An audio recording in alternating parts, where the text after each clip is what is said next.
Tavistock Centre in London, which for years served gender dysphoria patients, is being shut down by the British National Health Service after mounting lawsuits have revealed, and whistleblower reports have revealed, that they weren't following the science, that they were being forced and pressured by transgender advocacy groups and not giving young people what they really needed, but what other people thought they needed.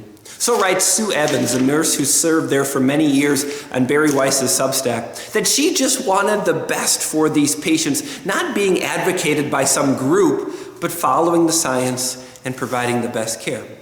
Regardless of what happens to these lawsuits, my bigger question is about the people, about the young men and women who were taught that if you take this away or add this to your body, if you give me all of this medicine and all of these hormones, then I'll be happy. What about them?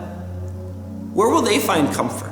Where will they find hope and joy and trust again when you trusted the doctors, when you trusted the science, when you trusted the center, and you really didn't find what you wanted? Where can you find joy now when your body isn't what you hoped it to be? Psalm 114. Tremble, O earth, at the presence of the Lord, at the presence of the God of Jacob, who turned the rock into a pool, the hard rock into springs of water.